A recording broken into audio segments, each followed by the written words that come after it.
commodity is the fact that it must, the contract must give room for variation in quality. What I mean.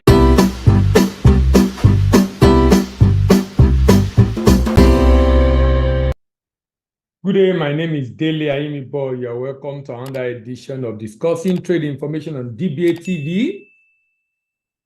Remember, in recent times, you have been following us on this channel. We've been discussing a lot of, having a lot of conversation around how to export different products, particularly from Nigerian perspective.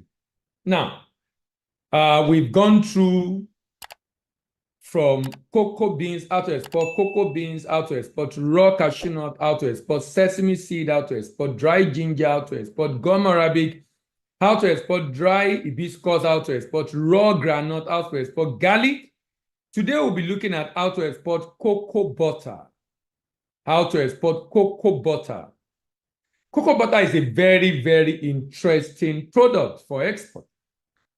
Of course, it's a product made from cocoa. Just the way you have shea butter. In fact, cocoa butter and shea butter are in competition. Because cocoa butter is expensive, people are resorting to using shea butter to achieve the same objective in different kind of confectionaries. Cocoa butter is a vegetable fat derived from cocoa beans. It is a key ingredient in the production of chocolate and is also used in various cosmetic and pharmaceuticals. It's also known as the oil of theobroma. You know, cocoa is theobroma cacao. It's a pale yellow edible fat extracted from cocoa beans. It's a versatile ingredient with rich history and numerous uses. To extract it, basically the beans undergo fermentation process, drying, roasting, and finally pressing. And this pressing separates the butter from non-fat cocoa solid, which becomes the cocoa powder. From non-fat cocoa solid, which becomes the cocoa powder. Now, the cocoa butter is composed of three main fatty acids, oleic acid, stearic acid, and palmitic acid. It's a rich antioxidant because it contains vitamin E, and that's why it is used in creams. Because it contains vitamin E, it is used in creams. Now, let's talk a little bit about the pricing. You know, I will repeat this as long as I do this particular series of program, of episode. As long as you are not meeting up with the quality specification. In fact, my recommendation for you will be, if you have any contract that is commodity or semi-processed goods, like shea butter, cocoa butter is a semi-processed good. If you have any product like this, it's very important you understand that one of the things you should be very, very conscious of when dealing with this commodity is the fact that it must, the contract must give room for variation in quality. What I mean by that is this. If the quality maximum is, let's say moisture is 5%, if you have 7%, there can be deduction, but there shouldn't be total rejection. So you need to ensure you have that in your contract all the time. This is to ensure that if for any reason there is an error, it doesn't lead to a total loss. So typically, this kind of product we have the minimum amount of each of these fatty acids and even moisture and impurity that is expected to be seen in them. So it's important for you as a seller to ensure that you meet up those certifications by testing them, but ensure that the pricing is such that it gives room for variation without having to deal with total loss. Now, what is the potential market size of cocoa butter? Potential market of cocoa butter is about $5.7 billion. Interestingly, the major buyer of cocoa butter is Europe. What amount of cocoa butter is purchased in Africa? 51.7 million. How about South America? $93 million. How about Oceania? $124 million. How about Asia? $578 million. How about North America? $756 million. $4 billion is the demand of cocoa butter. $4 billion is the demand of cocoa butter in Europe. Europeans are the major buyers. So who are the purchasers in this country? Largest purchaser of cocoa butter is Germany, 13.9%. Followed by Belgium, 10.5%. Followed by United States, 9.45%. Out of the $5.7 billion demand for cocoa butter. Followed by Belgium, followed by Netherlands, followed by United Kingdom, followed by Poland, followed by Italy. So if you are looking to export cocoa butter in the world,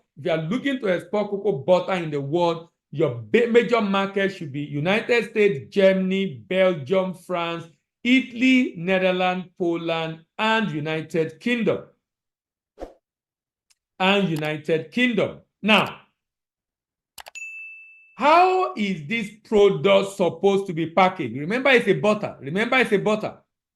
How is it supposed to be packaged? There is need for what is called an inner sealed plastic bag.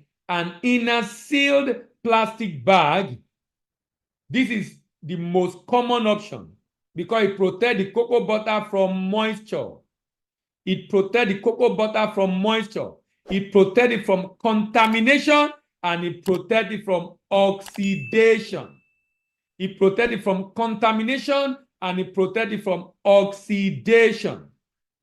Different bag thickness and type can be chosen based on the specific requirement.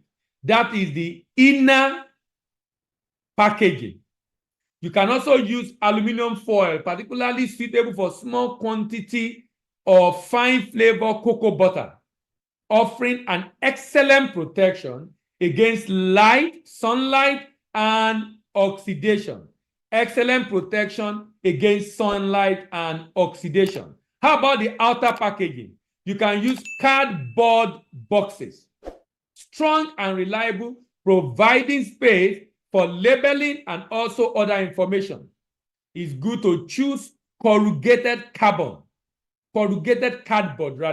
for extra protection during stacking and transport.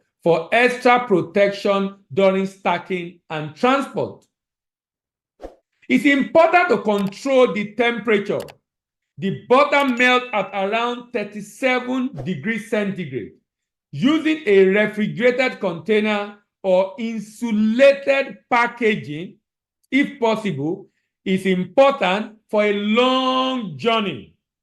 You can also include desiccant pouches with the packaging to absorb excess moisture in transit and prevent the growth of mold.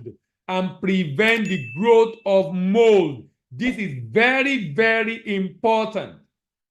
Any other regulation of the country you are shipping to also become very, very important. Like many other items of export,